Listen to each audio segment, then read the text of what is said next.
In this video number 9, we will study about the water harvesting. Watershed management emphasizes scientific soil and water conservation in order to increase the biomass production. The aim behind water harvesting is that the first point is to develop primary resources of land and water.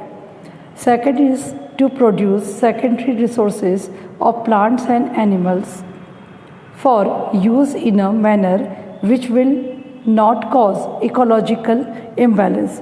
Third is the watershed management increase the production and income of the watershed community and mitigates droughts and floods and increase the life of downstreams and the reservoirs.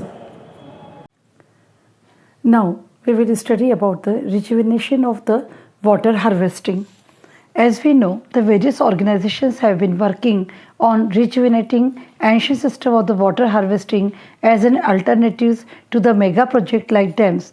These communities have used hundreds of the indigenous water saving methods to capture every trickle of water that had fallen on their land, such as dug small pits in the lakes and put in place some simple watershed systems, built small earthen constructed dikes, sand and limestone reservoirs, set up rooftop water collecting units. This has recharged groundwater levels and even brought rivers back to the life. Water harvesting is an old age concept in India.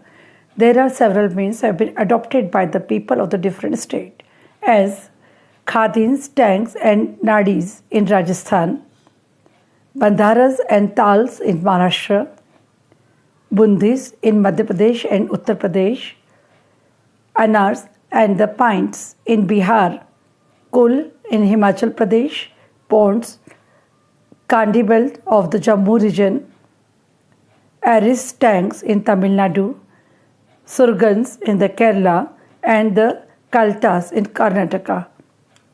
These are some of the ancient water harvesting, including water conveyance structures still in use today.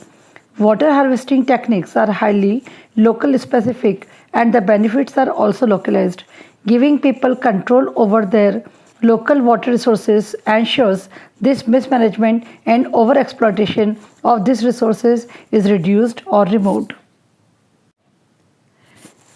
In or at large level terrain, the water harvesting structures are mainly crescent-shaped earthen embankments or low, straight concrete and rubble check dams built across seasonally flooded gullies.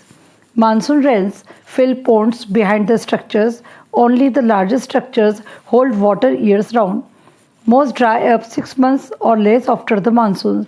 Their main purpose, however, is not to hold surface water but to recharge the groundwater beneath. The advantages of water stored in the ground are many, such as it does not evaporate, spread out to recharge wells and provide moisture for vegetation. It does not provide breeding ground for mosquitoes like stagnant water collected in ponds or artificial lakes. And the last one is the groundwater is protected from contamination by humans and animal wastes. Video number 9 में हम जल संग्रहण के बारे में अध्ययन करेंगे। जल संभव प्रबंधन में मिट्टी एवं जल संरक्षण पर जोर दिया जाता है जिससे कि जैव मात्रा उत्पादन में वृद्धि हो सके।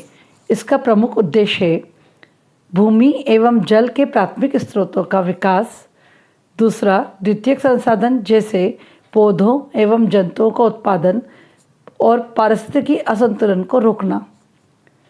तीसरा है जल संभर प्रबंधन, जल संभर समुदाय का उत्पादन एवं आय में बढ़ोतरी या वृद्धि। यह सूखे व बाढ़ को शांत करता है, निचले बांध एवं जलाशयों का सेवाकाल बढ़ाता है। अनेक संगठन प्राचीनकालीन जल संरक्षण प्रणालियों को पुनर्जीवित करने में लगे हैं, जो बांध जैसी बड़ी परियोजनाओं का विकल्प बन सकते हैं। इन समुदायों ने जल संरक्षण के ऐसे सैकड़ों तरीके विकसित किए हैं जिनके द्वारा धरती पर पड़ने वाली प्रत्येक बूंद का संरक्षण किया जा सके, जैसे छोटे छोटे गड्ढे खोदना, झीलों का निर्माण, साधारण जल संभर व्यवस्था की स्थापना, मिट्टी के छोटे बांध बनाना, रेत तथा चूने के पत्थर के संग्रहक बनाना, घरों के छतों से जल एकत्र करना। इन जल संरक्षण प्रणालियों के जो लाभ हैं वो इस प्रकार हैं। ये भूजल स्तर को बढ़ाता है तथा नदियों को पुनर्जीवित करने में सहायक होता है। जल संग्रहण भारत की पुरानी संकल्पना है, जिसमें प्रत्येक राज्य की या प्रत्येक प्रदेश की अपने अलग अलग तरीके होते हैं। जैसे राजस्थान में खादीन, बड़े पात्र एवं नाड़ी, महाराष्ट्र में बंधारस एवं ताल, मध्य प्रदेश एवं उत्तर प्रदेश में बंधिस, बिहार में आहार तथा पाइन, हिमाचल प्रदेश में कुल, जम्मू के कांदी क्षेत्र में तालाब, तमिलनाडु में एरिस, केरल में सुरंगम, कर्नाटक में कट्टा। प्राचीन जल संग्रहण तथा जल परिवहन संरचना आज भी उपयोग में है। जल संग्रहण तकनीक स्थानीय होती है तथा इसका लाभ भी स्थानीय या सीमित क्षेत्र को होता है। स्थानीय निवासियों को जल संरक्षण का नियंत्रण देने से इन संसाधनों के अकुशल प्रबंधन एवं अतिदोहन कम होते हैं अथवा पूर्णतः समाप्त हो सकते हैं। जल संग्रहण हेतु बड़े समतल भूभाग में मुख्यतः अर्धचंद्राकार मिट्टी के गड्ढे अथवा निचले स्थान, वर्षा ऋतु में पूरी तरह भर जाने वाली नालियाँ, प्राकृतिक जलमार्ग पर बनाए गए चेक डैम जो कंक्रीट अथवा छोटे कंकड़ पत्थरों द्वारा बनाए जाते हैं। इन छोटे बांधों के अवरोध के कारण इनके पीछे मानसून का जल तालाबों में भर जाता है। केवल बड़े जलाशयों में जल पूरे वर्ष रहता है, परंतु छोटे जलाशयों में यह जल 6 महीने या उससे भी कम समय तक रहता है। उसके बाद यह सूख जाते हैं। इनका मुख्य उद्देश्य जल संग्रहण नहीं है, परंतु जल भौम स्तर में सुधार करना है। जल के भौम जल के रूप में संरक्षण के कई लाभ हैं, जैसे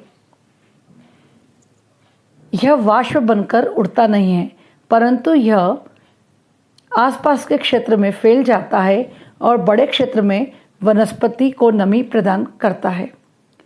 तालाब अथवा कृत्रिम झील के समान मच्छरों के जनन की समस्या भी नहीं होती है, क्योंकि मच्छर जो रहते हैं वो तालाब या कृत्रिम झील के ठहरे हुए जल में अपने अंडे देते हैं, जिसके कारण मच्छरों की वृद्धि बहुत ज़्यादा होती है।